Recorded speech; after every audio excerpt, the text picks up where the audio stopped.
Hello, everybody out there in internet land. This is the last panel. I am the Lapsed Comic Fan, and with me tonight we have a very esteemed panel. You could say men of virtue, better men than I. And tonight we will be discussing our top 10, our own lists of Tim Burton films. I don't want to say movies because, you know, I don't want to get the pretentious crowd after me. It's films. Films. So, but to my right, the man, the myth, the jar of mustard, Grey Poupée. How are you tonight, my friend? Hey, I'm doing good. And we also would have accepted the pronunciation of films. But yeah, it's the collection or Tim Burton joints. I'm doing good, man. I'm excited to talk about some Timmy B. It's been too long since I've thought of some of these. And I think there's a reason why some of them I haven't thought of that long. But that's very true. It's very, very true. I was very surprised when I went through the list. Scott, I'm sorry, but we were only doing the movies that he directed. So I honestly thought it was one. Yeah, it's definitely, it would be in my top list if we were doing just films he was associated with. So for the longest time, I thought that was a Tim Burton film, and that was my favorite Tim Burton film. Sadly, I found out otherwise. And Charles, how are you doing tonight, sir? I'm good. Pulling in a double shift today. Oh, yeah, we're at the tail end of a streamathon on my channel. So they got you behind the whip. Yeah, he's done with poetry. Now he's here to talk about some Tim Burton. It's a fun day. I made a horrible mistake with a friend, and I'm gonna learn moving forward. I mean, that's the best way to learn. You know, making mistakes. It's the best way to learn. Warren, how are you, my friend?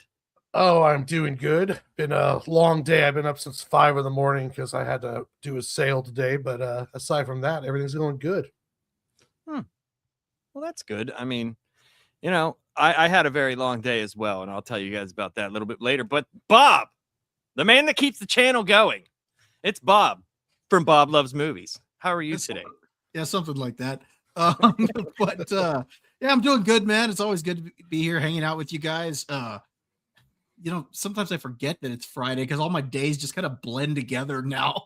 I mean, there are times I wake up on a weekday and I start getting ready for my weekend job, and I'm like, wait a minute, it's Thursday. What the heck's going on? And so yeah. But otherwise doing good, man. It's always good to be here. That happens to me. I definitely know when Tuesday, Wednesday, and Friday are, though, because those are the day that I do shows. If I didn't, then I wouldn't know what the hell day it was. I have no, like, when you work from home and you go from this spot to this spot, like, and that's it. Your stairs are the only, like, walking space you go. You kind of shit blends together, man. It blends together. It definitely does. So overall, this was a great topic for discussion, and it might have been I think Gray put this in there. Gray, was this one that you put in there? I think so. I just threw it out there. I figured there were ones that we didn't need to do a lot of homework for. Apparently we could have crammed more into this. I don't know if any of us has watched all 20 of his films, but maybe. I think I've seen 17 of them. I don't think I've seen Dumbo. You haven't seen Dumbo? Oh, no. Then what do you have as number 20? You're kidding, that's my number 1. I don't have as number anything. So WZ? And there's another. There was like a couple more that I didn't. Oh, Big Eyes. I never saw that before. Yes, WZ, you are just in time. We're just starting, my friend. That's a shame. I can't remember what the other one. I can't remember what the other one was. Because I saw Dark Shadows. Peregrine Falcons. That's it. That's it. Whatever. Yeah, that's it. Peculiar Children. Sadly, that's the only one that I haven't seen. Oh, well, what's wrong with you, Gray? Where is it? Not on your 20? What is it like? No, I did not realize that was even a Tim Burton film. I was just like, I don't care about Peculiar Children. No children for me. What's wrong with Peculiar Children? I don't even like normal ones. He's got a very open and shut case. He doesn't like regular kids. He doesn't want peculiar kids. He's got a farm, so he's got an animal farm over there. Yeah. Kind of a zoo. Zoo. Yeah. Marsupials and things hiding in sleeves. And shit. That's why you can't have the kids around. Just saying. So, the usual Don't respect question the animals. that will go around. We'll start with you, Gray. How did you hear about Tim Burton, or did you see a Tim Burton movie without were you young and didn't, weren't into like directors and stuff yet, and saw a movie of his and then went back and realized, oh, that was Tim Burton. How did that voyage come for you? I have no idea if I had like old tapes and DVDs or what, but he was there as long as I can remember. I think we talked about it in the Halloween episode, but one of my biggest traumatizations was from Pee-wee's Big Adventure. Large Marge, man. I don't know what it is, but somehow that just it hit me at just the right age to like. Oh, I know exactly what it is. Large Marge has been dead for these 12 years. But that's exactly what it is. Like I don't know, whatever I was, like 3-year-old or something. It hit just right to where I know like anytime that was playing, I had to like run out of the room at that moment. The rest of it, I could enjoy the bicycle, good times. But just some reason. So I guess he always shaped me. And then, man, Batman 89, like, come on. It just feels like that was always around. I must have had that on like DVD or something as a kid, because I swear I've seen that a million times. And then the follow-up, the even better, the official, definitive Catwoman. I think that's where it all started. And then later I became aware of him probably more around like the Sleepy Hollow time, and kind of a weird heyday around there. I enjoyed that time. Yeah. So I'll do mine real quick. I saw Batman 89 in the theater. Saw it with my brother, and my brother's a little bit older than me, and he knew we had seen Pee-wee's Big Adventure, but I didn't know, that it was Tim Burton. I didn't even know who that was. But my brother had mentioned like I've heard him talking to his friends about Tim Burton. And it was probably it might have been, it was definitely before Sleepy Hollow. I know that because I was in my 20s when that came out. But it might have been Mars Attacks that I really started like paying attention. I know it was in the 90s. I know that I started paying. I was like, oh, okay, this guy has a style. Like there's a style to his sets and the way his movies look and stuff like that. So Charles, what was your Tim Burton experience? I didn't really respect him as a director because at a certain point up until maybe I was 20 years old, I didn't realize that writer, director, producer were different things. So I would think of like Jerry Bruckheimer as a filmmaker. Like if I knew Days of Thunder, all I saw was that dumb tree getting a lightning bolt. I'm like, oh, Jerry Bruckheimer made this. Cool. So not until like after Planet of the Apes came out was I like aware of him, but his style is very, very clear. And like someone said in the chat, when you see Tim Burton, you kind of know Tim Burton's influence on things like Corpse Bride, Nightmare Before Christmas, Sleepy Hollow, like they all have that look. And James and the Giant Peach, right, like right. Yeah, Frankenweenie. Like there's a look to it that I'm more aware of, but I feel like his better work was stuff prior to me knowing that he was responsible for it. So I don't know what the hell that means.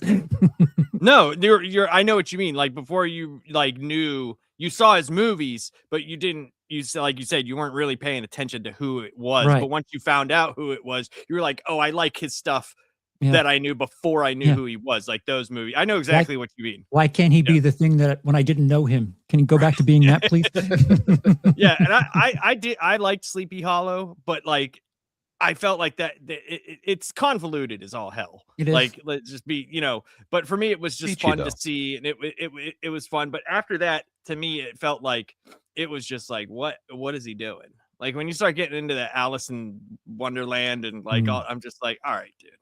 Yeah, 2010s have been not kind. Interesting. Yeah.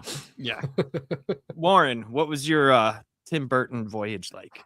My first one was Batman '89, Mhm. and I didn't really understand like who Tim Burton was till later. Um, I didn't even know Tim Burton did Mars Attack for a long time, and I Ooh. loved that movie. And I knew him for like I remember Beetlejuice was like the first time. First time I saw Beetlejuice was like the first time I saw a Tim. I knew that it was Tim Burton, and his fingerprint. Even on Batman, you can see his fingerprint, even though he's toned down a bit from what he usually does. But yeah, Batman was the first time I got into him, and then I think the last time I cared was like after he destroyed Planet of the Apes. I was like, ah, well, this is. I don't know if I want to watch any more Tim Burton stuff. And then all the like the Willy Wonka or the Charlie the Chocolate Factory or Willy Wonka and that other stuff just was so CG heavy, and it just kind of fell out for me at that point. So Yeah. oh yeah, it Sweeney was. Todd was another one. It was like Yeah. Yeah. It seemed like Johnny Depp and him were tied at the hip, you know, and then it was like he became such a caricature of himself, like both of them did. yeah. Johnny Depp in his acting and Tim Burton in his directing, and everything had, that Tim Burton look, but it also had a Johnny Depp running around like this half the time, or acting with a big freaking goofy face, and you're just like, what the fuck am I like?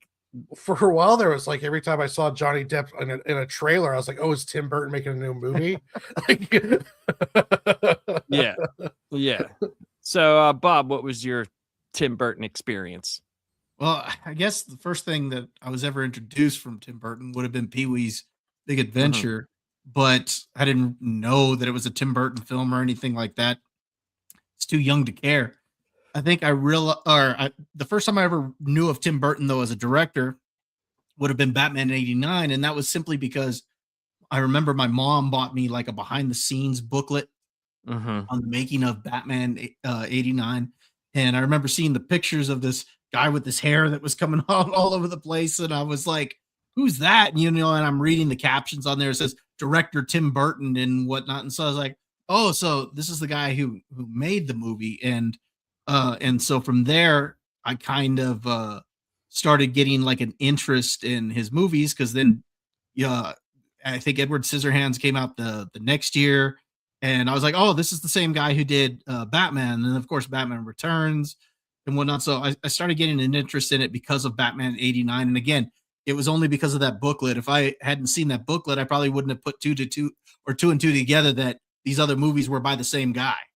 Yeah, it's weird. Like, I had the Batman '89 video cassette, and it came in the sleeve with the tall Batman and the gold writing, which was really funny because at the end of it, right after the credits, they had like a 5-minute thing where it was like him doing behind the scenes, but it didn't like have a thing where it said like Tim Burton and Michael Keaton. It showed him like standing there like this, and he was just like talking to Keaton, and Keaton's looking at him like, and then they kind of like just do a scene, and that was it. And it was like behind the scenes, and I'm wondering, I'm like, is that the new villain? Like, who the fuck is that? Like, what? Who is that guy? So I had no idea until later on in life, like that I was watching Tim Burton. So it's funny. I didn't realize he directed Pee-wee's Big Adventure until I looked at his list for this show. Oh, you didn't know that it was on? I had no idea. I'm like, yeah. Shit, he did Pee-wee's Big Adventure. I've seen that. I didn't find that out until a few years ago that he directed that. But I mean, it was my first introduction to him. I just didn't know it was him. Yeah, I knew that for quite some time, but I had, like I said, living with those art students for those like few years, dude, it was just like it was like super pretentious talk for so long. And one of them was like doing movie props and stuff like that. He went to the Art Institute of Pittsburgh, and he would bring home this stuff, and he would make like clay figurine, like, and he was doing stop motion stuff, and he was like talking. Tim Burton was a huge influence on him, and yeah. So, But let's get into the Gray has been so nice to bring back the list for us. So we're gonna get right into our rankings, and yeah, we're just gonna go as we'll start at the bottom. Warren, we'll start with you and go bottom to the top. We'll do it like a snake draft: bottom, top, top, bottom. So all right. give your number I've 10. only seen 10 movies of his, so I will start off with the worst one, which is Planet of the Apes. How dare you? Why so high? Because that's the only 10th one I've seen.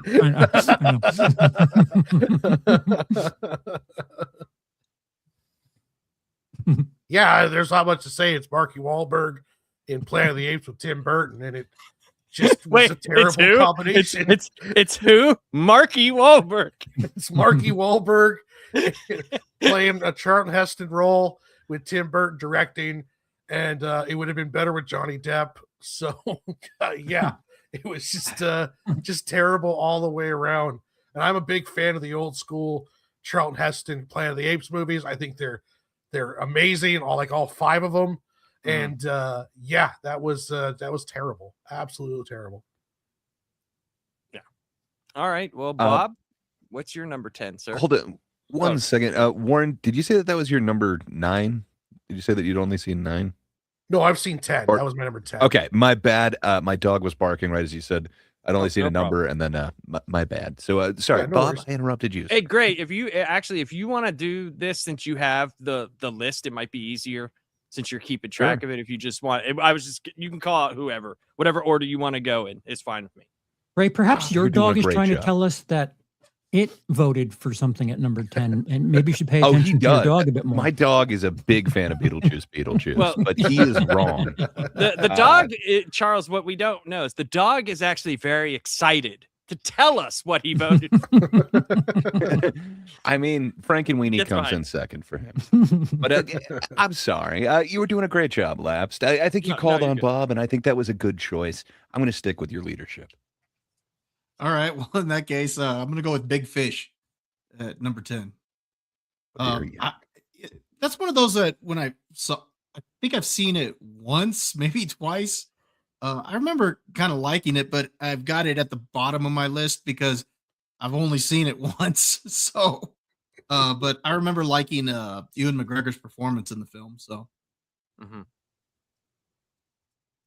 not much else to say. Again, I only saw it once.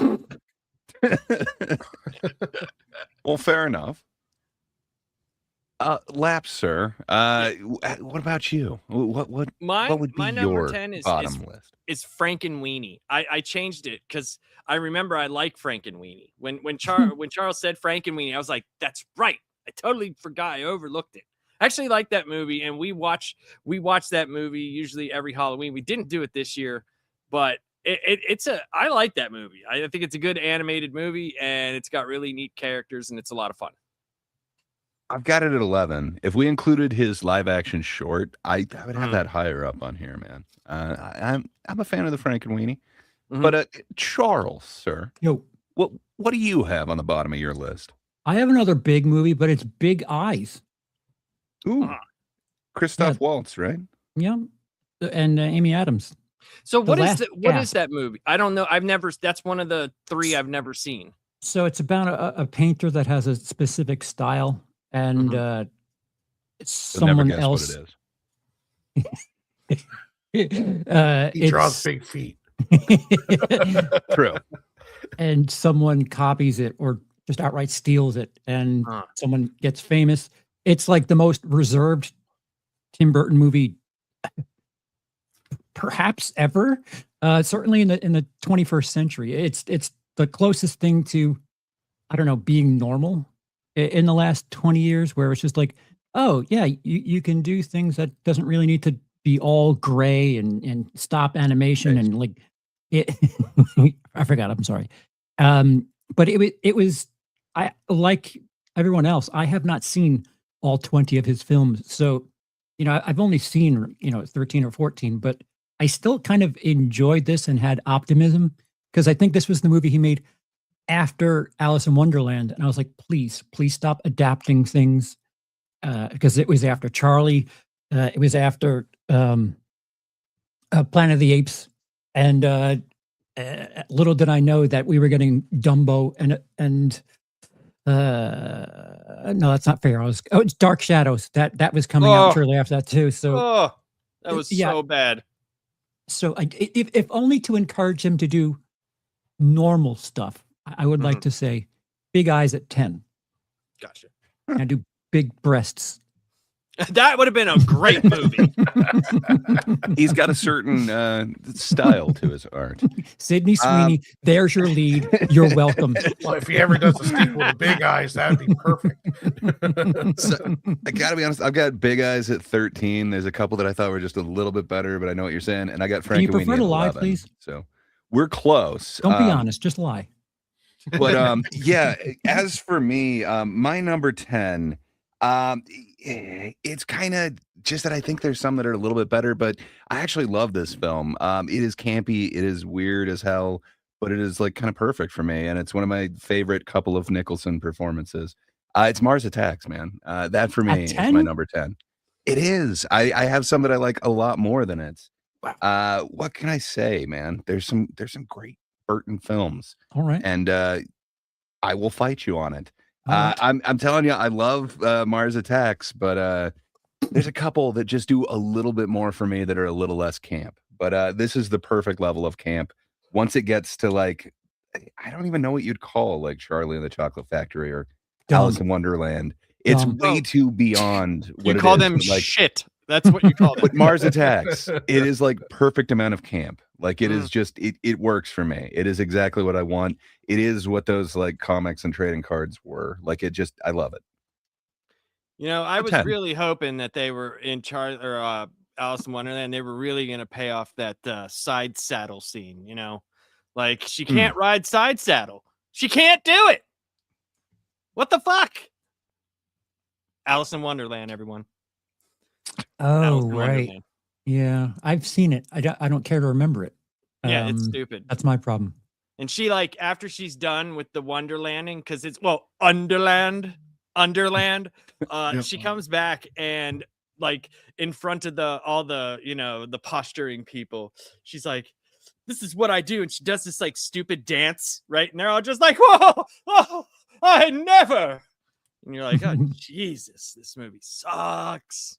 Yeah.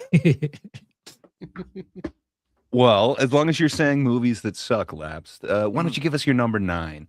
What movie sucked less than 8? Okay, my number 9 was Sweeney Todd. Sweeney Todd, number 9? Yeah. Okay. Yeah, listen, Mr. Mars Attacks at 10. Take it easy. Stay in your lane. It's a peculiar number, but okay.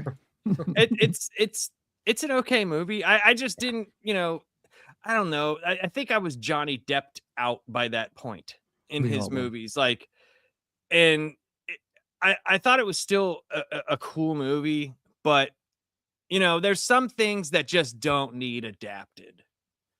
And like, a killer barber is just not like, a demon barber of Fleet Street. Come on, sir. That's fine. He still slit throats with his Jersey Girl was more than enough coverage for that film, to be honest. Oh, but you need it full length now. You got to taste. You got to get the real thing. I still enjoy the movie. All of the top 10 movies I actually enjoy because like I said, I've seen 17. It's funny that the movies that I haven't seen are actually on your list 18 through 20. Those are the 3 that I have not seen. So yeah, you're pretty good. Yeah, you're pretty good with that. Yeah. They're on the lower part of my list as well.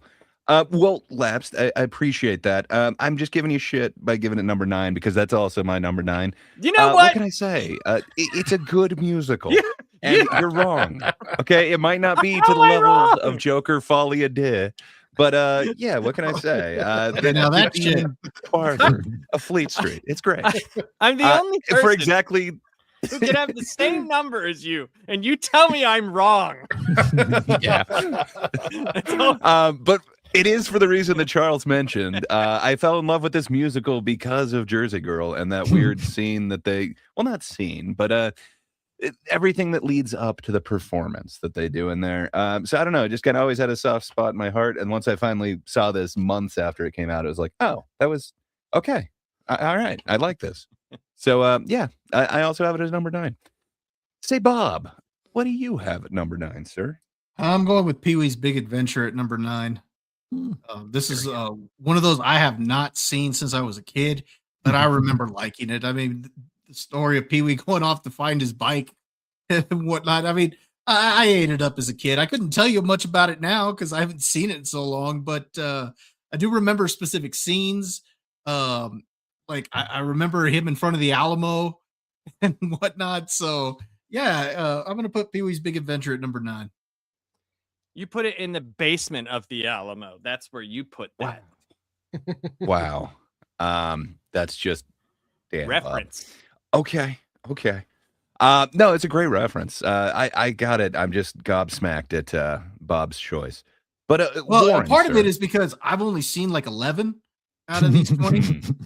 So there's a lot on here that I haven't seen, or else I'm sure Pee-wee might go down a little bit lower on the list. But again, I'm basing this off of what I remember as a kid and really eating it up.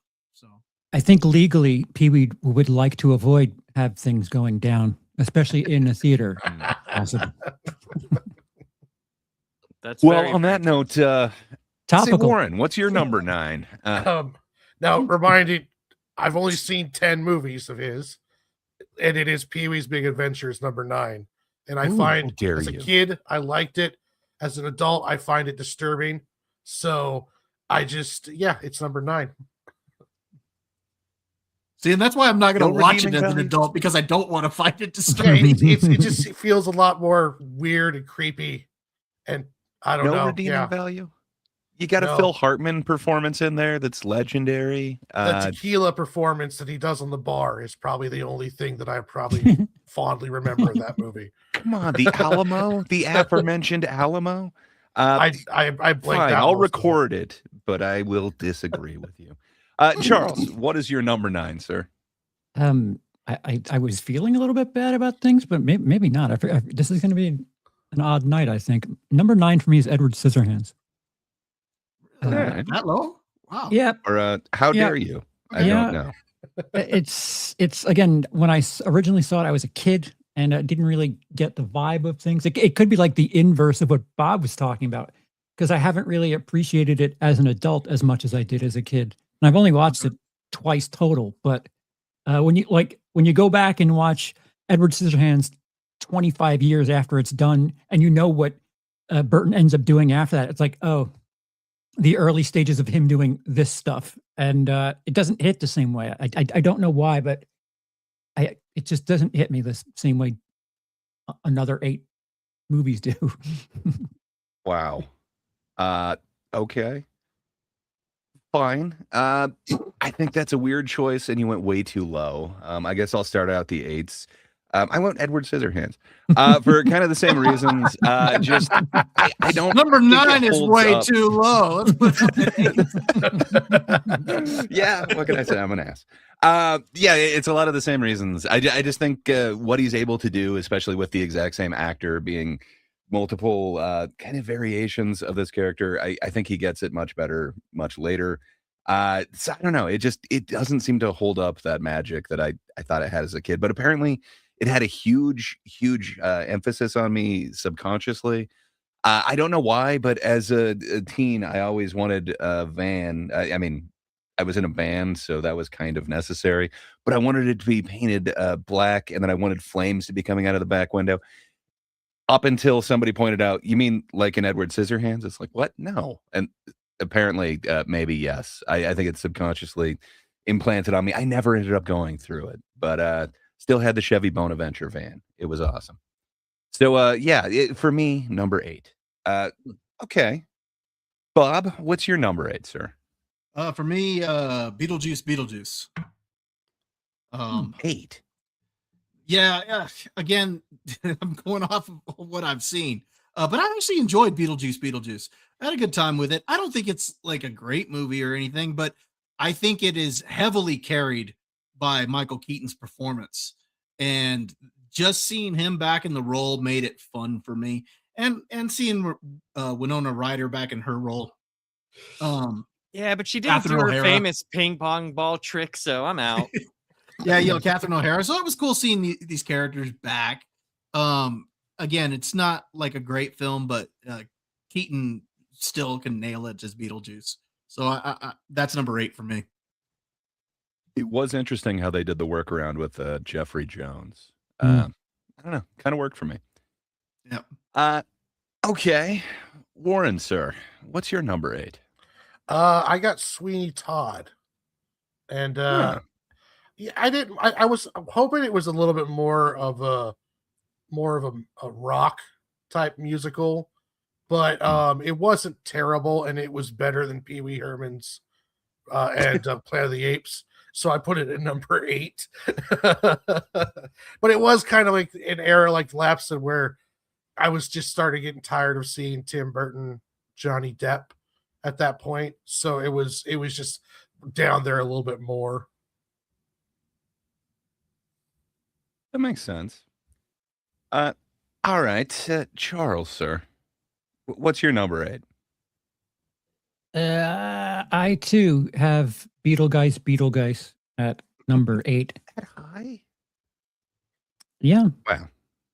Yeah. It's You think it's better than Edward Scissorhands? I do, oddly enough. Okay. I enjoy it, but the odd thing about that movie is you watch the first Beetlejuice and you're like, man, I'd love to see more of this world. And then you get Beetlejuice, and you're like, maybe they didn't have enough to tell more than one story. So while this is great and all, Michael Keaton's performance and like checking in on them, these legacy sequels, I don't know, maybe I was just hit with nostalgia, but That's why I'm worried about Spaceballs. He's motherfucking gonna be goddamn Rick 100. 100. Okay. He will be 100 years old. Name one thing Rick Moranis has been in that wasn't amazing.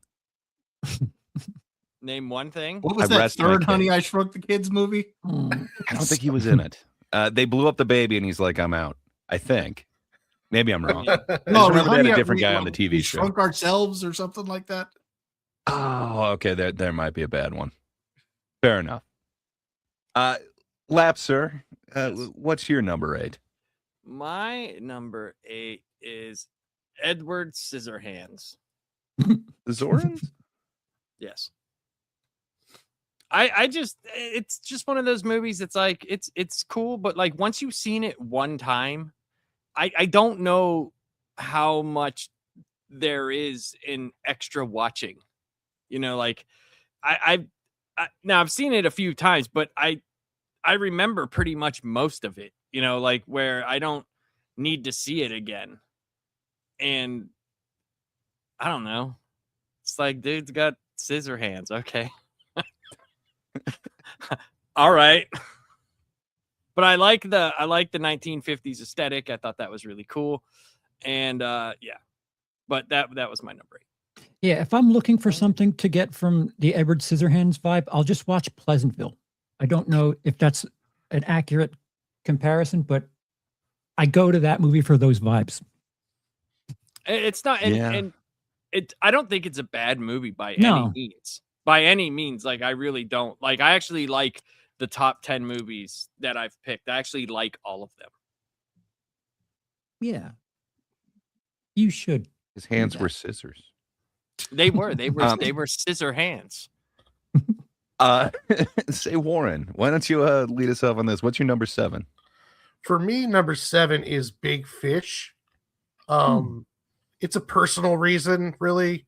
There was parts about the film that reminded me of my grandfather, and I watched it like a month after my grandfather passed away. And it took me a bit to actually be able to watch the full movie because it kind of hit me in some certain spots. So, but I liked it, and it's like one of those personal things where it just hit me at the right time. So I put it. That's why I have it at number 7. Overall, probably not like one of his better films, but for me, it was just one of those ones that kind of really resonated with me. I completely agree with you, and that's actually why I also have it at number 7. It also hit me at like kind of a perfect time, and somebody who really hates me showed it to me and told me how much they appreciated it, and man, it just kind of hit me at the right time, and just man, Tim Burton knows how to hit you in the feels. He does. At least That this movie one was able does. to. So yeah, I like this one. I'm a fan of it. I think he does a few of them just a little bit more entertaining for me. I would go back and watch them, but for me, super powerful. Dig Big Fish. Say Charles, what's your number 7? Pee-wee's Big Adventure. Hmm. Yeah, I just don't feel like for children's stuff. I don't think Tim Burton like aligns with my style very much. End of No? story. So I take That's it you're all I not have a to say fan about of that. Miss Peregrine. Well, maybe I'm getting in ahead of myself. Listen, don't spoil my number 2. I mean, wait, Okay, just they're peculiar children, and okay, fair enough. Bob, sir, what's your number 7? Sleepy Hollow. Okay. I would have actually liked to put this higher up on the list, but my problem is that my definitive version of Sleepy Hollow is that Disney cartoon. And so I kind of had a hard time seeing Ichabod Crane as a detective and whatnot. So what was he, Constable Crane? So yeah, I had a hard time seeing that. But I still liked the movie, so I'm gonna put that at number 7. Fair enough. Okay, Laps, sir, you're finishing us out on these 7s. What's your number 7? Pee-wee's Big Adventure. How dare you? I love this movie. I love it. I love the movie. It's probably one of my more watchable ones. There's so many funny lines in the movie. There's so many, like, you watch it now and it's just like, you're like, this isn't for children. What do you mean? What do you mean in this? And at least Paul Rubens, like, his input in the movie was directly for the character and not massively hit on the writing. And I forget, like, when he was talking about, was it like him and Phil Hartman wrote this or something like that? Whoever wrote it, they were like just sitting there smoking a lot of weed writing this movie. So that was that was in the documentary, right? Yeah, I'm pretty One sure could be it was. so lucky to have that time with Phil Hartman. Yeah. I know Phil Hartman did help write a whole bunch of it, and he was Yeah. Captain Dan. Now I can't remember his name. Yeah, he's the captain. He's the boat captain from the stage play that he brought into the movie. Yeah. But there's a lot of like really, really funny, really nuanced jokes. And Francis, I mean, come on, dude. Like Francis, he's iconic. Yes. The music, man, that music is so iconic and amazing. And at least in this movie, which they did in Big Top Pee-wee, with the longest kiss scene ever on film, because Paul Rubens didn't want people to know he was gay yet. So he put in there the longest kiss scene of all time. At least we got him and the love for his bike. Yeah, I think it's a little low. And that's why I put it as my number 6. What can I say? For all the same reasons, man, the amazing, what's her name? Veronica, the story with the bike. No, now I can't remember her name. Trix. Anyway, the bike shop lady, the whole interaction with everybody, the Francis thing, and the thing that is indelibly burned into my soul that will always get me is Large Marge. What can I say, man? This one just it made a huge impact on me. I absolutely love this flick. So yeah, it comes in at 6. Was it scarier than Punky Brewster in the cave? So I think I saw both of them probably when I was like 3 or 4. So you were like traumatized from both of them. Yeah, like I didn't know how to process, like all of a sudden like this kid was like turning into rock and becoming like the cave, and it's like, what is happening there? But the large Marge thing, like you don't see anything, so like your mind creates it, and my mind's a dark place even back then. So anyway, that one it stuck with me. And you did have her name right. It's Dottie, not Dot. But you did have Dottie. it right. Thank you. Yeah, it took me a second, and then all of a sudden it all came back to me. But yeah, everything with the Alamo, just man, it's iconic. I absolutely love the film. The scene when they're laughing at him when he's asking, and he's like, "No, no." That's just hilarious. Like the basement of the Alamo. Like what? It's the reason why I know what to do when I'm in Texas. Like you just need to. You can get them all clap. It's great. But Charles, sir, what is your number 6? My number 6 is Sleepy Hollow, and that's probably the closest thing to Tim Burton. I don't know, safety movie where kids could probably watch it and be a little creeped out, but it's not too hokey for adults. It's like a safe place. I mean, since we're not including anything he's produced, other than Nightmare Before Christmas, this is probably like the quintessential Tim Burton looking movie that I would point to and say, yeah, this is Tim Burton personified, this movie. And Christina Ricci's cleavage. Yes, she can probably hold her breath underwater really well.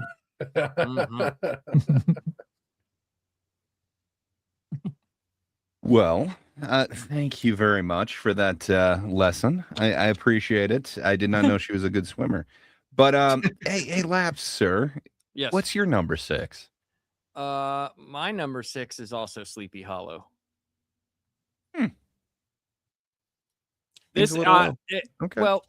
Well, there's a few movies I like more than it, but I really did like this movie. This was like the last movie that I really like. I was hyped for, and I went to the theater to see it with my wife, and we both enjoyed it, and by this time though, I was like into other things at that point in time, because I believe this came out in 99, I think 99 or 2000 or something. Yeah. So I was already like mid-20s, so like but I really did like the tone, and seeing freaking the Headless Horseman and Christopher Walken. I just wanted him to be like, your head. I want and I need your head. That's what I need. Yeah.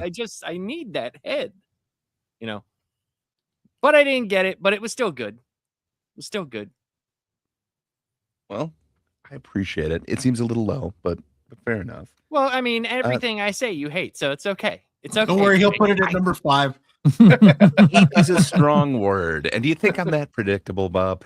Speaking of that, though, Bob, what do you have at number 6, sir? I'm going to go with Sweeney Todd. Sweeney Todd. Okay. Yeah, I liked this movie. This is one of the musicals out there that I do like. It's kind of crazy, and seeing both him and Helena Bonham Carter. I mean, yeah, I had fun with this one. Hell yeah. So you said it is one of the few. I mean, there are several musicals I like, but the ones that I tend to like are a lot of the older ones, like Sound of Music or something like that. The older films. I tend to like the older. You mean from my era? Yeah, well, yeah, from your era. No, I tend to like the older musicals than the newer ones. So this is one of the few newer ones I liked. Well, fair enough. It looks like only Charles. Anymore, but only Charles may have appreciated it more than you. We'll see. Only time will tell. Warren, sir, what do you have at number 6? I got Sleepy Hollow. Yay. Pretty much for the same reasons as Laps and Charles. It's a good movie. It's very Tim Burton. The movie is done well, and I enjoyed watching it. And Christina Ricci's boobs. So yeah, it was a lot of good reasons. Brilliant costume design. Yes. Oh, amazing costume design. It wins all the Yeah, I awards. Right there. fully agree. For those reasons and the ones that Bob stated, yeah, I have that at 5 for me. You know, Gray. I Seems do. a little low, Gray. Seems I a think little I low. think it seems just right to me. What can I say? Hey Warren, what do you have as number 5, sir? I have Edward Scissorhands. Edward Scissorhands. Scissorhands, yeah. It's a good movie, yeah. Yeah, I mean, it was remember when it came out? I think it came out like after Batman. And it was my first real taste of like full on Tim Burton, because Batman is not, he's like it's Tim Burton, but it's not his just unleashed. And there was something really cool about the aesthetic with Johnny Depp's performance, and I really enjoyed that movie. The mom in that movie's hilarious. Yeah. Indeed. That's an amazing performance. I don't think she gets recognized quite enough. I agree. I think she does very, very good in that. Especially with like how they get into like the town gossipy shit. And it's like she tries to keep him for herself because she's getting good haircuts. Like, as one would. Well, right. And that's the thing, because it's like they portray that 50s life like that. Like if you walked out there, and you changed your hair, like that would be a big deal in the sewing circle, as it was, and then you got it cut by a man with scissor hands. What would he be called? Hey, Bob. What do you have as your number 5, sir? I also have Edward Scissorhands. Okay. I think Edward Scissorhands is a solid movie. I had a good time with it, and then for all the reasons that people have already said, the mother, she was great in that movie. What was the name of that one that one neighbor that she wanted him, and then later she accused him of grape? So. And she's sitting there like, I'm worried about that daughter in their house, after what he did to me. So but really I like amazing characters. I like the movie. Vincent Price too as the inventor. So, Doc mentioned Vincent Price before. I believe it was, and it's an iconic role too. Yeah, so that's part of what makes it memorable for me too. Well, fair enough. No argument from me on that, Bob. Say lapsed. What's your number 5, sir? My number 5 is Batman Returns. Pfeiffer, though. I like Batman Returns a lot. I like it a lot. 5? Gray, we're just gonna have to agree to disagree. That's all. All right. I mean, I'm sorry I let you down. I'm sorry. There's just some things in that movie that are weird to me, but I mean, it's hard for me to put it because there's just a few other movies that I like a lot more, but Batman Returns, it's got some of the best villainry in it, and it's only not even Catwoman, not Penguin, but I'm gonna push her out the window. And the Sun, you watch the Sun's performance, and dude, he takes on the persona like halfway through the movie. He'll be like, "But Dad," like you're like, "Wait a minute here, what happened?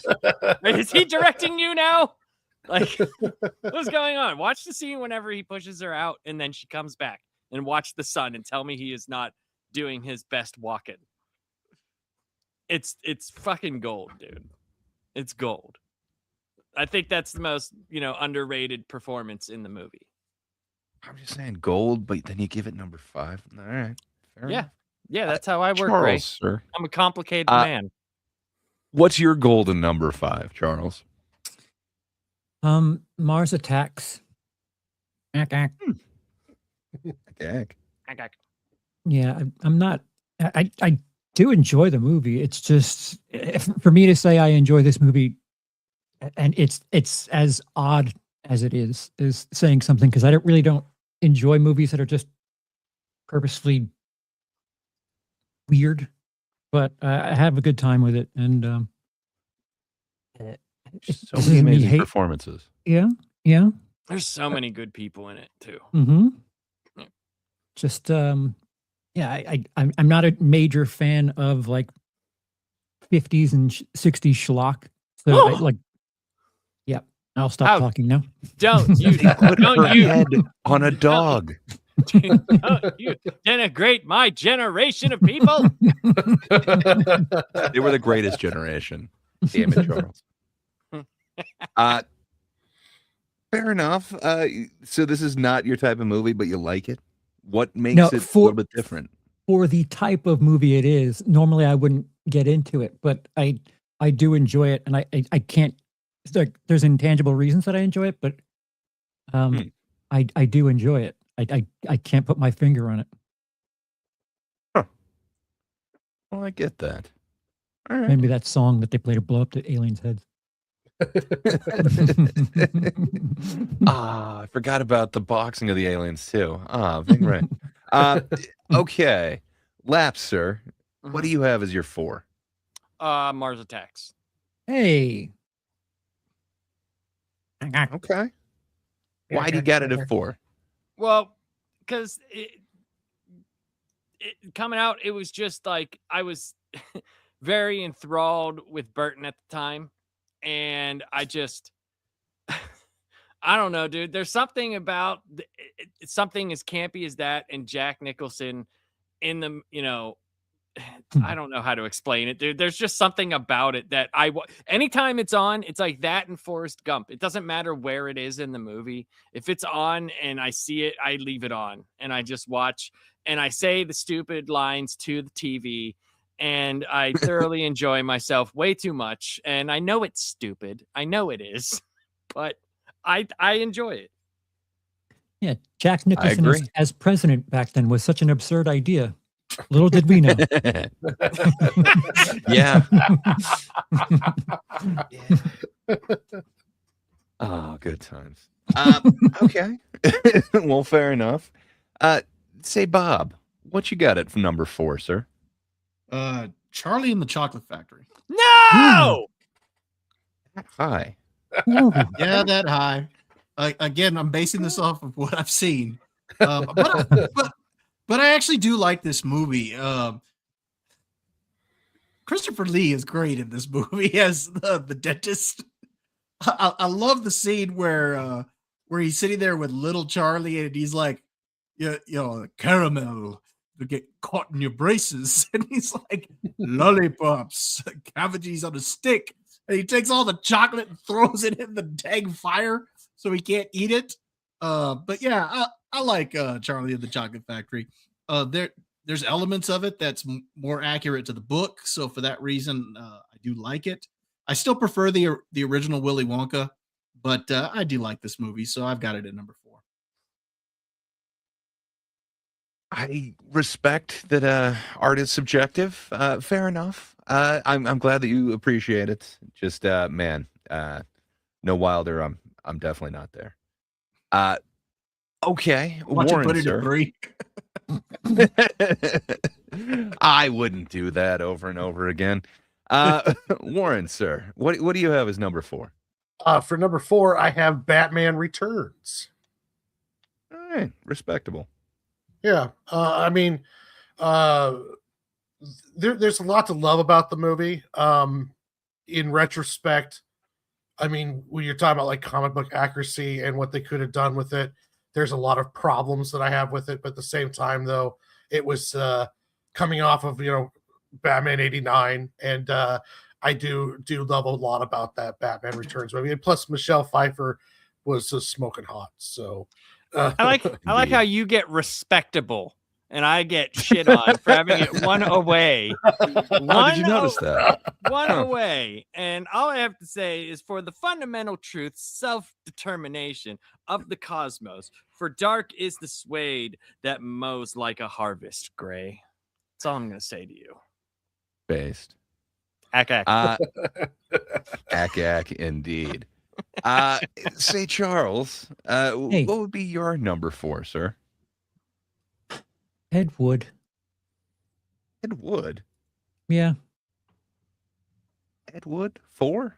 Yeah. Huh. All right. Yeah. Why you got it so low? I would have thought it's a movie about filmmaking. Maybe this speaks to you.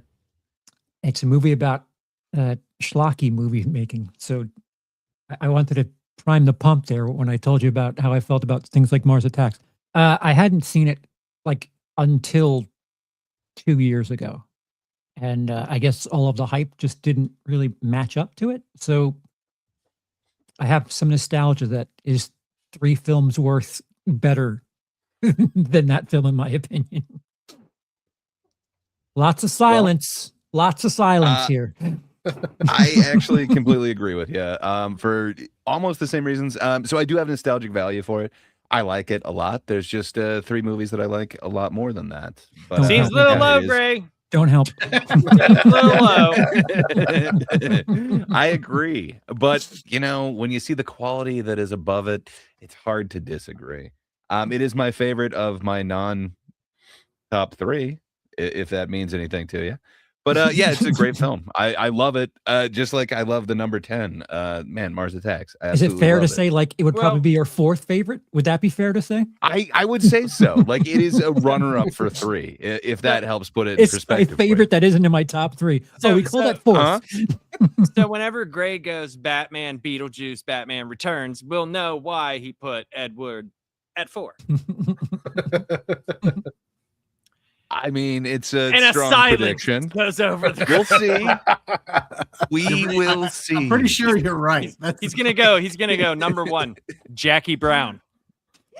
It's a great movie. Pearls Before Swine. What can I say?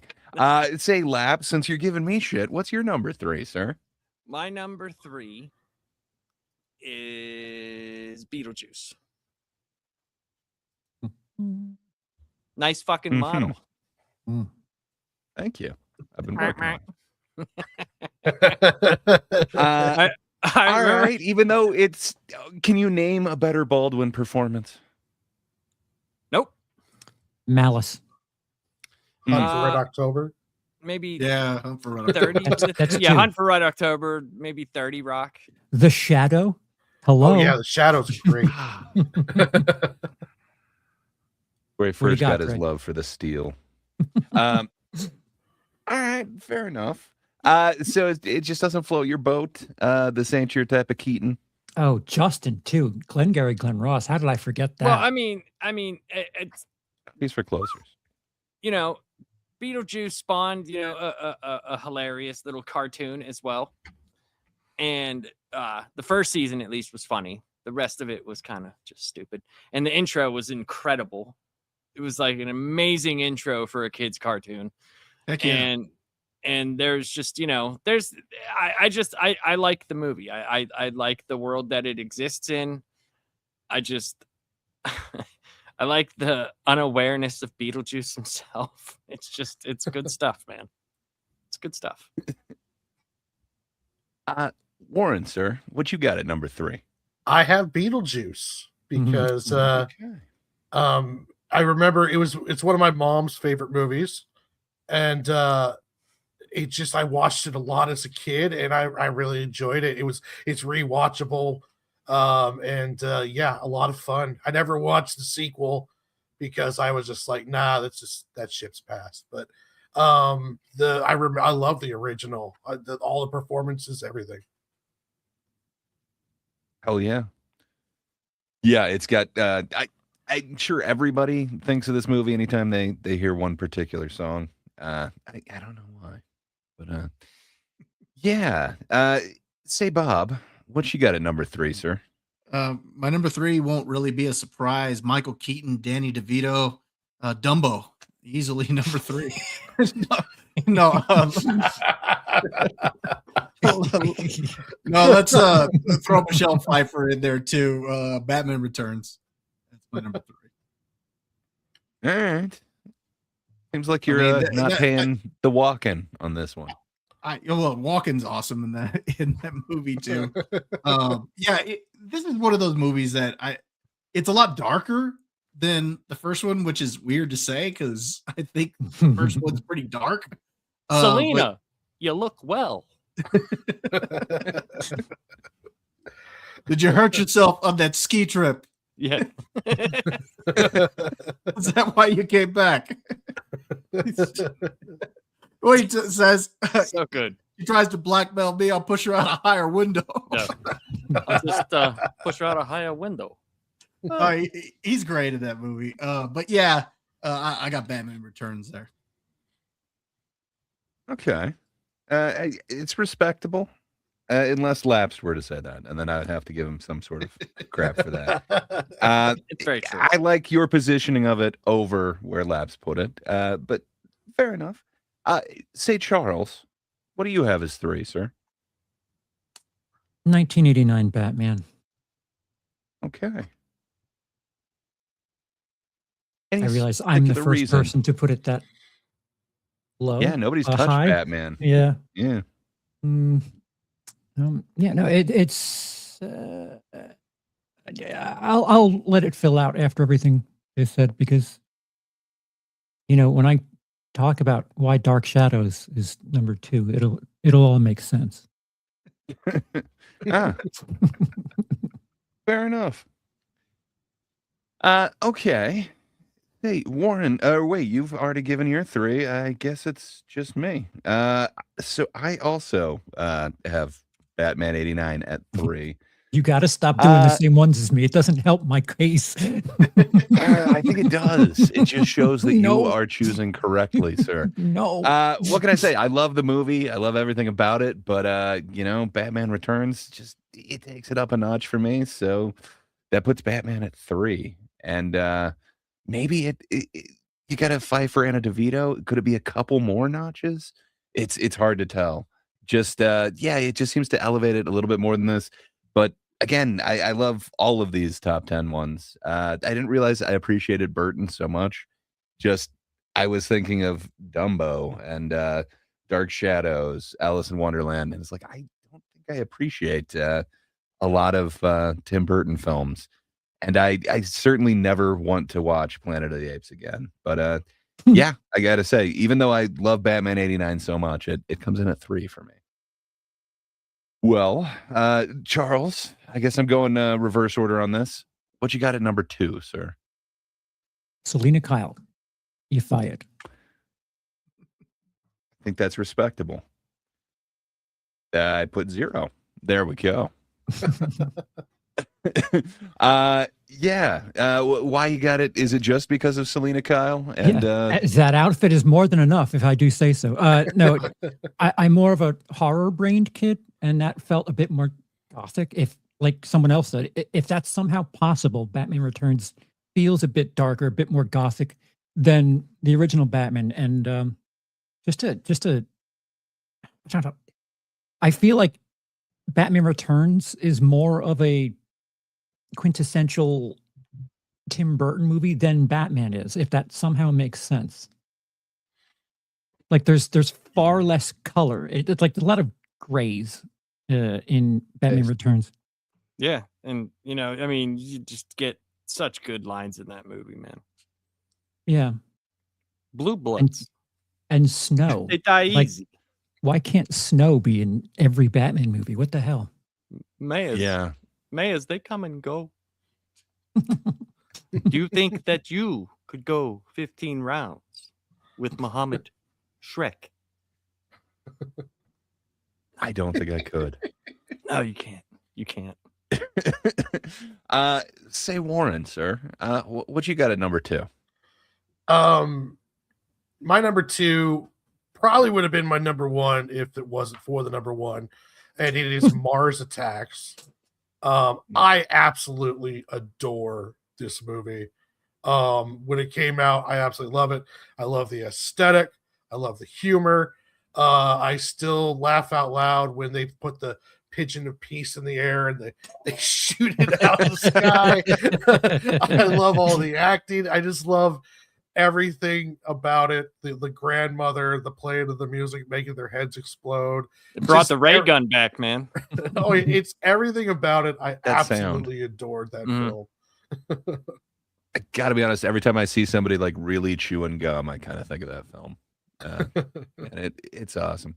That's respectable. I get it. I love it. I just think there's some that I love more. But oh yeah, it's an awesome aesthetic. Charles is wrong. But yeah, that being said, Bob, sir, what you got at number 2? Beetlejuice. I think Beetlejuice is just a solid movie. I love the world of the dead that Burton creates. I think it's a lot of fun. The idea of the sandworms, if they leave their house, they're going away from their confined area. Just some of the little things here and there were great. I love the scene where they're talking with she's their guide or whatever. Juno? And yeah.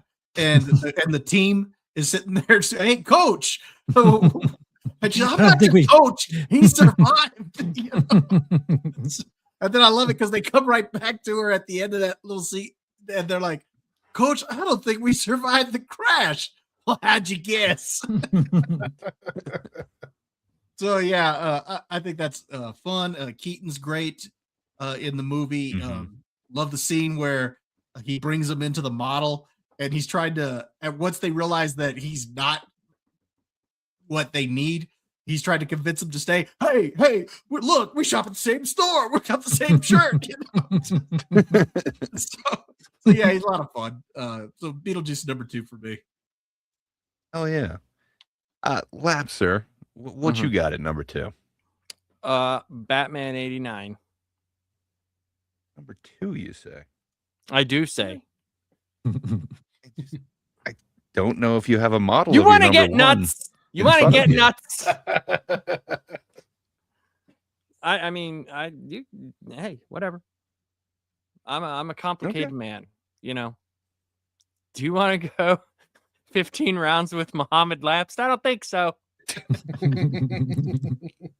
I don't either. I have to live with me, and that's enough. But yeah, it's just one of those. It's the movie that kind of, changed the superhero movie.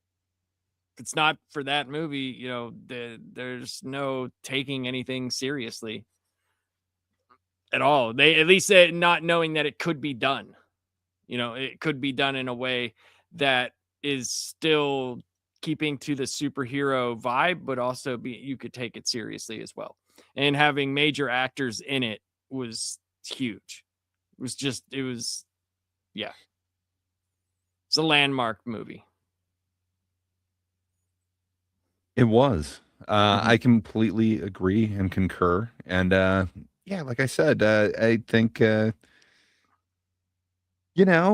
was kicked up an extra notch when they did it with Batman Returns, and that's why I put that one as my number 2. You got a Pfeiffer in there, you got a DeVito.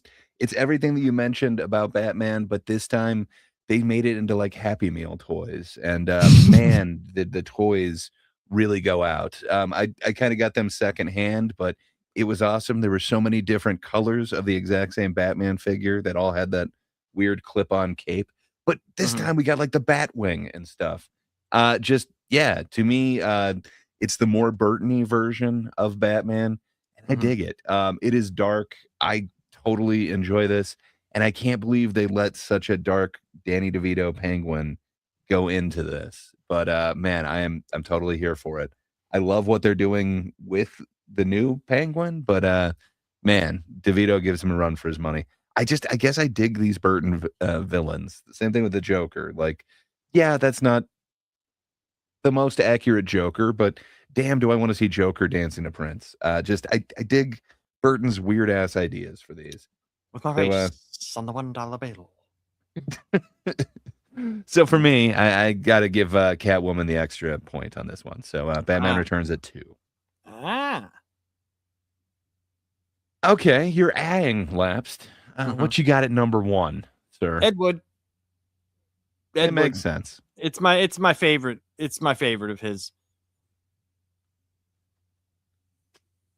I mean, get it. Martin Landau's performance is incredible, and it really his performance and what he was going through really spoke volumes to me at that kind of time. So, yeah, let's just leave it at that. Great movie. Fair enough. Great movie. It is. Like I said, it is my favorite that isn't in the top 3. I love Ed Wood, man. It's a great film. He had a run there for me that I just absolutely love. But that's respectable, sir. Yeah, it was just All different. right. Like, it came out at a time like where he wasn't making movies like that, so it was very different. And I thought he did a very good job with it. Agreed. I got a sneaking suspicion I know what the answer is going to be, but hey, Warren, what do you have for number 1, sir? I have Batman 89. That movie, as a comic book fan, as a young reader, when that came out, it kind of changed the game for me for superhero. Like, it just changed the genre really when it came out. And we got Batman in 89, and then we got the first Ninja Turtles movie in 90. And that was like the 2 best years of my life for comic book movies ever. Like, I still consider the Ninja Turtle movie the greatest comic movie ever made. And Batman's Michael Keaton has still the best Batman. I think portrayal of Bruce Wayne and Batman. I think the Nolan's Batman Begins is probably a better movie for Batman, but this one was just, for a long time, it just changed how I looked at superhero movies. And it was just amazing. It was done so well, high production value, a serious note to it, and to a certain level. And yeah, it just was amazing. Agreed. Hell yeah. I like the passion behind it. It had an impact on everyone, and it changed everything. Bob, sir, what do you have as your number 1 Burton film? For me, it's going to be Batman 89. Like Warren said, that changed everything. Well, that did for Batman what Superman the movie did for Superman. Only it had an even greater impact on the whole genre of comic book films. And the reason I say that is because, unfortunately, a few years after Superman came out, Superman 3 came out, and that kind of undid everything. That was pretty terrible. Well, and that was followed up by Supergirl, and then Superman 4, and so all of that undid it. But Batman got it all back on track, and and really changed everything. And Michael Keaton is great. When I think of Tim Burton, this is the movie that still comes to my mind the most when I think of him. So that's my number 1. The score. The Superman movie, like, did great things for Superman, but it kind of pigeonholed that genre for a minute. Like, you couldn't tell dark stories, at that point in time. Everything was yippee skippy, woohoo, friends. And Batman 89 showed that you could tell a serious story and it still have a superhero. That, while in essence is not supposed to kill things, he kills the shit out of a lot of things in those movies. It's just because Batman, I'm killing the shit out of you. I mean, based. I don't know if he would sell as much, but yeah, it might be. Well, more. I mean, he would have got the same response out of the Happy Meals. They would have gotten taken him off the second movie. So, hey, look, Bonnie, I'm killing the shit out of you. Charles, I'm gonna leave it up to you. I got a feeling we might have a similar answer. Do you want to go first or second? We'll say it on 3. 1, Okay. 2, 3. Planet of the Apes. Dumbo. You didn't say it with me. Sorry. It's Beetlejuice. Dark shit. Yeah. Beetlejuice. Oh, Beetlejuice, you said? That's the third one. It's the third one. They got to get that. They can't wait another 30 years and we won't have Keaton. We got to get that one in here pretty soon. We'll have Keaton. It'll just be AI Keaton. You know, right after the newest John Wayne movie releases. Pretty awesome. Say, Charles, why do you have this one as your number one? Why is it Beetlejuice, man? I said it earlier. I'm a bit more of a horror kid, and I wouldn't call, as much as I enjoy a bunch of Tim Burton movies, I don't know if it's someone that, like, if any of you picked on any movie here, I don't know if I'm going to bat too heavily for it. I enjoy some of his work. I don't like. There's 5 or 6 that I have not watched, but the fact that he somehow balances like humor, horror, and color, like this is back when he started getting into black, white, and gray. It was a nice balance of everything, and visual effects, and you miss that when you realize it's just not around anymore. It's just really darkly funny, and I think it might, with the exception of maybe Multiplicity, it could be my favorite Michael Keaton. She touched my peppy, Steve. I'll say this later.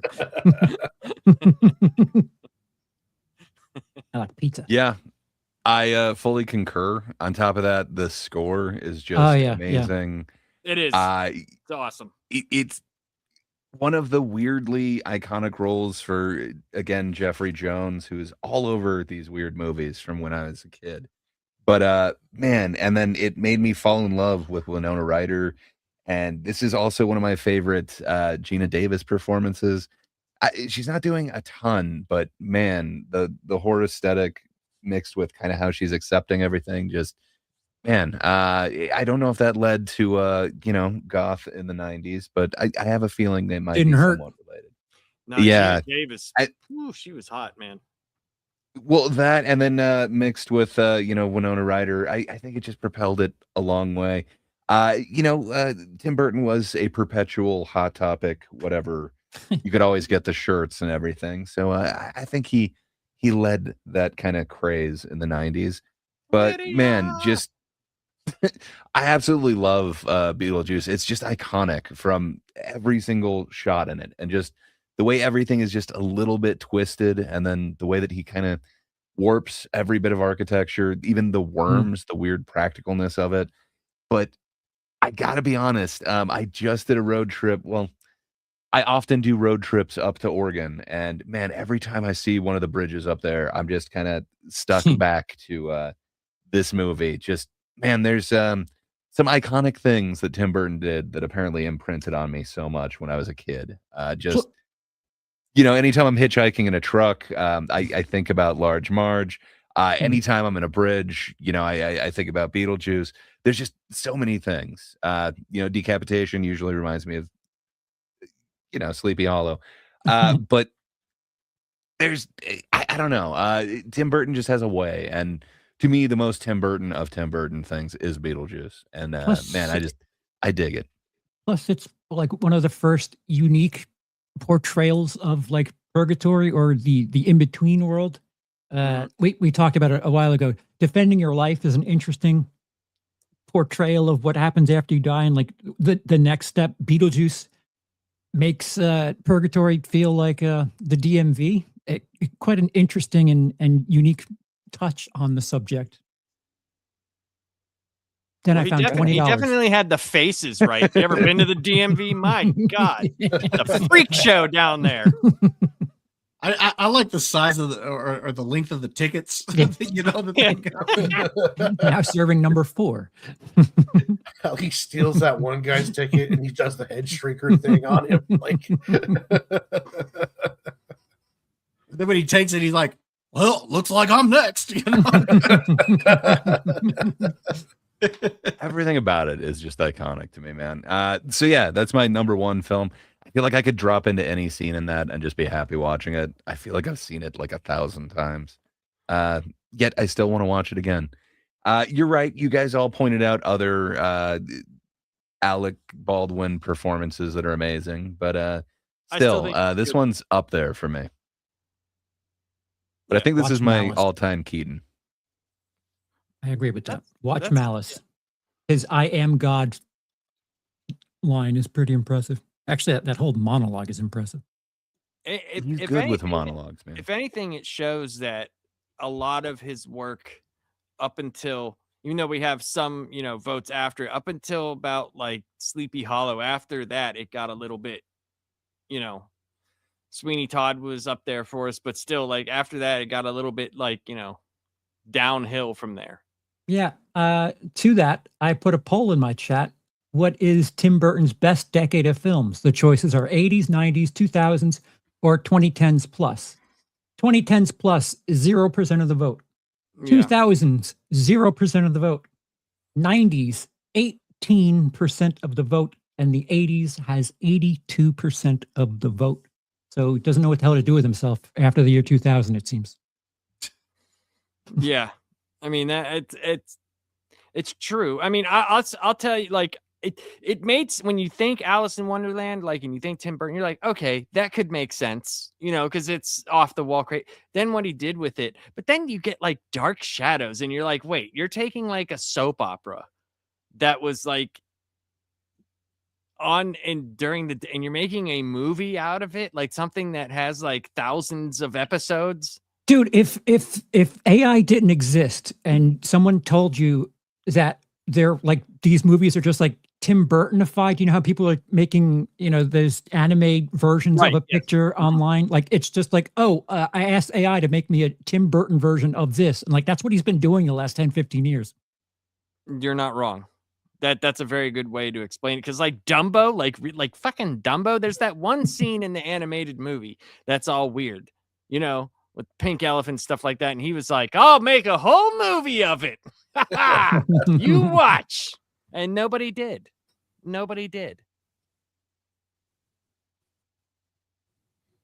They did not.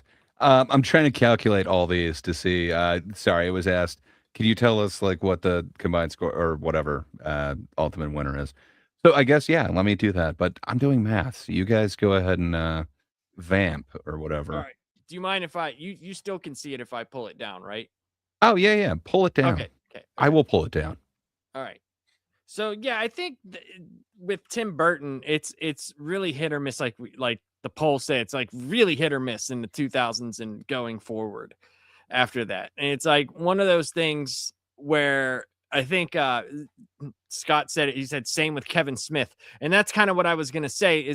Do you think it's one of those people that we had nostalgia for, kind of like with this Kevin Smith conversation, where we still root for him? Or do you think Burton has burned that bridge to where Kevin Smith, you still kind of like, hope that he could get back to that point of making, like Chasing Amy style movies? Is that something that you feel with Burton, Charles, or do you think that bridge is toast? It's hard to ask me that, because I didn't really fall in love with Burton stuff the way I fell in love with Kevin Smith stuff. Kevin Smith stuff spoke to me. Gotcha. And I don't think Kevin Smith has had as long a time without a genuine hit. Like as my chat agrees, he hasn't done anything worthwhile in 2.5 decades, which Kevin Smith, I don't think he'd be able to get work at all if he went 25 years without getting a hit. So it's different. I'm rooting for Kevin Smith, but like, I'll also rank him at his best higher than Tim Burton at his best. Gotcha. Whatever the F that means. No, I understand what that means. It's like Kevin Smith still, even though he might be popular to us, like we talked about, his biggest movie was not a movie that we really cared about. You know what I mean? Mhm. Like we didn't really cop out. We didn't really give a shit about, where Tim Burton movies have made hundreds of millions of dollars. Like, so it's in a completely different vein of, I guess, like relevancy, like it's in a completely different vein. Do you feel that, Warren, or do you like still, like when you hear Tim Burton new movie, do you still like think, oh man, I hope this is really good and back to the way it used to be, or do you even care? No, when I hear Tim Burton, I'm just like, whatever. I don't know. Sometimes it feels like the more he's reined in, the better his stuff is. And I was never, aside from like, Batman and Mars Attack, which I absolutely adore, Batman Returns, a lot of his other stuff I could live without. I was more of a Sam Raimi fan than I was of Tim Burton, and they have very kind of similar career paths. Even the Spider-Man movie is better, or Spider-Man 2 is probably one of the greatest superhero films ever made. I'm rooting much more for Kevin Smith. Like, I'll give Kevin Smith a chance before I would give Tim Burton a chance, because just Tim Burton's just kind of like, you had your moments, but you've never even got close to capturing that magic. And I don't even know if you had that much magic to begin with, kind of deal. What do you think, Bob? I think for Tim Burton, I think I feel more nostalgic towards his stuff. When I hear his name, I think real fondly back on his old stuff, where Kevin Smith still has stuff coming out that I get a little bit more excited about. Now, granted, I had Beetlejuice on my list, and that's, his more recent one. And to be fair, I do enjoy the Wednesday TV show. I mean, I don't think it's like the greatest ever, but I think it's entertaining enough. Is that nostalgia based though, like you said? Yeah, exactly. That's I see I see the Wednesday show, and I'm like, okay, yeah, I can definitely see Tim Burton's influence on this show. And I still have like a nostalgic feeling for it. But I do think Kevin Smith is probably more relevant today, because he still has stuff coming out that you can get more excited about. Yeah, and it felt like when he did the Wednesday show, he was looking for his next Christina Ricci, and he found the dance thing. Yeah, it's like, all right, dude, whatever, And I Christina Ricci. Yeah, the girl that Helena plays... Bonham Carter. No, what's her name? Jenna Ortega. Yeah. So. Yeah, when he did the Wednesday show, just I'm just saying, like, it felt like, to me, it feels like I have more nostalgia for Tim Burton movies, but Kevin Smith movies were made up more of my like coming into being an adult, like the like late teen to adult years. So I think I vibe with them a little bit more, and because I would say I would put on Mallrats or Clerks 2 or something, or Dogma, much more than I would probably put on any of the Tim Burton movies. That's just me, though. What do you think, Gray? How do you feel about that? Or is that just... Yeah, I'm not gonna disagree with the entire group or anything like that, but I don't know. I guess low key, Burton affected me way more than I knew. Prior to this ranking, I thought, I don't even like Tim Burton films. Like, there's a couple of them that I like, but I don't know. But like going through these 20, it's like, oh shit! Like, I've seen most of them. I had to watch one of them, and there's one of them that I just kind of assume I know where it's at, so it's placeholdered there. But I don't think it can be worse than another one on my list. We'll see. I do need to catch up on one more of them, but again, it's The Peculiar Children. It doesn't interest me. Yeah, I don't think it can be either worse than other ones. But I don't know. I didn't have any nostalgia, and I wasn't rooting for... I didn't think I had any nostalgia.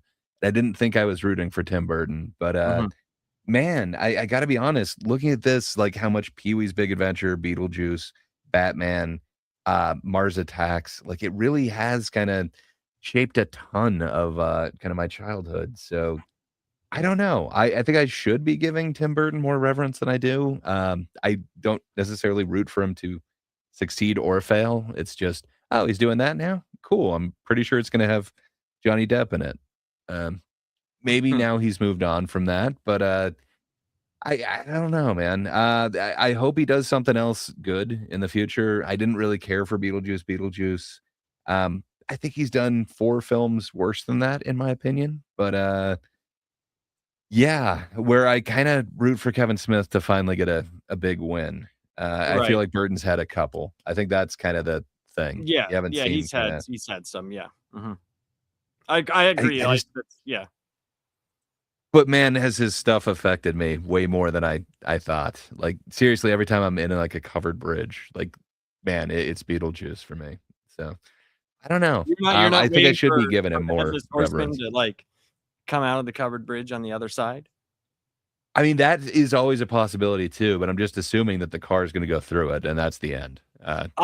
I'll get my handbook, and I'm done. I just figured, in the day and age we live in, I'm surprised there hasn't been more headless horseman attacks, just because, Yeah, No? I mean, it's always a risk. But I do have the kind of, I guess, speaking of that, I do have the tallies of the stats. So, Okay. number one, when it's added together and averaged out, we actually have a tie. It's dead equal for Beetlejuice and Batman as number 1 and 2, or co-1, however you want to say that. And then Batman Returns would come in either third or second, depending on how you're doing that thing. And then it would be Sleepy Hollow. And other than that, all of them go a little bit higher than that because not everyone's seen them, so they're at least at 11. Gotcha. That's interesting whenever you do it that way. I mean, I could see that. I could see where you're coming from, where he's made a lot of movies. When you go back and you do these lists, especially if you watch some of them, you kind of like, oh yeah, I forgot how much I either like this or I forgot how much I dislike this.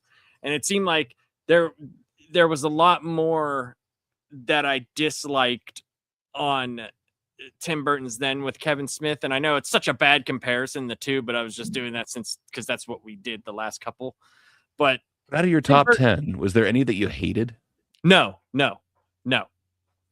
I didn't realize that I liked or loved 10 Tim Burton films. That's the thing that was surprising to me, because at first I didn't realize I saw as many, because I was like, when we talked about it, I thought there was only like 15 or 14, and you were like, no, there's like 20 or 21, and I was like, really? And then I had to go look at the list, see which ones were directed, and because if we're talking about like produced, like I do like Nightmare Before Christmas, James and Giant Peach, those are fun movies.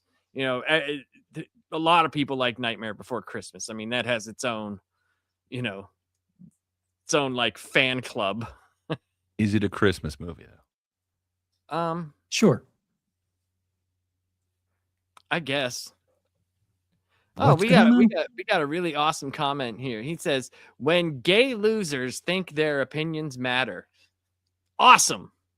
That's pretty sweet. That's pretty sweet. I like whenever people give us really good compliments. Excuse me. Oh, he means business. He's bi, not gay. Oh, yeah. Yeah. Get it right. Take that. Take that, Mr. Buster.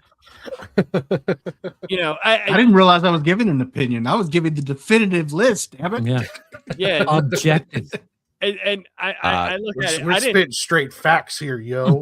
Plus, like, I don't think you'll ever get an opinion out of me where I can go, yeah, that mattered. I don't know if I've ever been so serious in my life, other than right now. Let me tell you. Whose channel was that on? I have no idea. It's not on Labs and it's not on mine. It's not on mine. Nope. Not on mine. Okay. Or something. He might have Something's. Left. It says this comment is on a guest destination. Only your guest can lead. But it's nice. Listen, we like all the compliments that you give us, and that one right there, that was well thought out, friend. Very well. Interactions help the algorithm, so we enjoy your help of our algorithm. But next time, call us gloozers. Or gazers. Yeah, gazers. You'll sound so much smarter. Well, guys, that was awesome, man. I love doing these lists. It's a lot of fun. It's fun to revisit some of these movies, and talking with the chat's always great, and seeing where they come from and how that all balances out. But Warren, what do you got coming up, man? I hear you're pretty busy. Yeah. I've got today I got the digital proof for the Sig and Joe graphic novel. So nice. I went through that while I was at work and I approved it. So that means it probably today or tomorrow it's going to print, and which is awesome because that means I'll get them probably mid to the end of February. Nice. I just dropped a reaction video to the Masters of the Universe movie, and I've been doing my daily shorts, and I'll be doing a live stream on Tuesday. So yeah, a lot of good stuff coming down the pipe for me. I'm gonna start doing more of these reaction videos, trying to like catch them as the trailers come out. I would like to do one for the Darth Maul trailer that just came out, because that one looks really, really good. And then I enjoyed the Masters of the Universe trailer. I think that looks like a fun movie. The costuming was absolutely great. But yeah, it was just a lot of stuff coming down the line for me. So make sure you guys subscribe to @Lunchbox Comics. Nice. Actually, Charles just really, really likes Skittles. He's a very big Skittle enthusiast. It's just, it's how he is. My opinions that matter are very gay to match my my hat, my lifestyle. That's right. This hat matters. You check other boxes. All the boxes, you mean? Come on, sir. Bob, what do you got going on this week, my man? Let's see. A couple days ago, I guess not a couple days ago. Yesterday, I dropped a reaction video also to the Masters of the Universe trailer. Mhm. I also liked the trailer as well. I was pleasantly surprised. I'm going to stay cautiously optimistic for this one. I did like what I saw, though. Also, I did put out a review today for that new film, Mercy. Nice. Let's see what else. On Tuesday, got Dad's Turn to Talk. We're going to be taking a look back at Beverly Hills Cop. So that should be fun. Oh, cool. Looking forward to that. And then, of course, we'll see what other bits of news we can talk about that day. I'm sure we're probably going to end up talking about the Masters of the Universe trailer as well, because the two guys I do that show with had very different opinions from each other, and that could be kind of fun to watch them go at it. So yeah, it always is. It always is. So yeah, got that coming up. Don't know about Monday yet. So don't worry about Mondays. Just have that as a day to yourself. It's self-reflection day, Bob. It's getting closer to that. So that's all you need. But yeah, go check me out at my channel. The channel's name is Was It Good? But the easiest way to find me is Bob Loves Movies. Nice. You should change it to Wigiscredia. It's very true. Well, the reason why I say search Bob Loves Movies is because I wasn't thinking about it at the time when I named the channel. You say if you search "Was It Good," everything else but my channel is gonna pop up. Yeah. So that's the easiest way to find me. Yeah, the WILI in Williscredia stands for Will I Like It. So I learned that lesson the hard way too. Yeah. Charles, what do you got coming down the pipe? At Will I Like It? Ascredia. Some homework. I guess me and the missus are going to continue to play through Doki Doki now that I've nice. killed someone. I've been an accessory in murder or assisted suicide, I guess. What would you call that? I don't know. I mean, so, it's still, it's a fine line you're walking. I did my part. That's all. The only thing that matters is I did my part. You're taking credit for it. You have a 100% success rate. I made the choices. I could have said other things, but I said what I said. But there's something really interesting coming up for the stand-up comedy show on TGIT. We're kind of working on something, and we're going to announce it shortly. And I would really encourage people to comment and let us know how you're feeling about things, because we're going to take on something of a month-long endeavor, and I'm kind of excited for it. And when we join you again on Tuesday, I'm going to get back to you on Timmy No Breaks, because I've slept on some things, and I have a further cooked opinion. Ooh, I'm excited Further to cooked? hear that. I'm excited.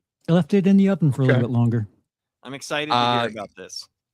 Again, we got to do a follow-up to see the original no break, the full break appearance. But also, every Tuesday, come check it out. I think this Tuesday we're doing comedians acting in movies, or our favorite roles that comedians played in movies. So if that sounds interesting to you, come on over and check out Thank God It's Tuesday. The same channel that you're on right now. Just ring that bell. Yes. Lap, sir, what do you have going on? Well, me and Warren have a comic book channel called Off the Shelf Comics, and we are covering a lot of stuff. We're doing some live shows for the DCKO event, which we'll cover all the way through. And we've been posting shorts for during the event. They had this thing called All Fight Month, where they had just books about one-on-one battles, and they're a lot of fun. So we've been making shorts about that. But we also have some pre-recorded videos that we're going to do. I think should I tell them we're going to do Spider-Man and Wolverine, right? That's what we're doing. Yeah, we're going to do Spider-Man and Wolverine, which is a very underrated book, man. It's so good, and it's so much better, except for I like Ultimate Spider-Man more, but for a concurrent Spider-Man book that's coming out, I don't understand why people aren't talking about it. Like, yeah, it should have a lot more buzz than it's getting. Just artwork and storyline wise, it should be talked about as much as Absolute Batman, in my opinion. But yeah, it's a lot of fun. So that's going to be fun. And then Tuesday, as always, thank God it's Tuesday. And then next week we are going to probably do another film list, but there's a couple of things that I wanted to go over because Gray has a lot of good ideas in there. So I wanted to make sure.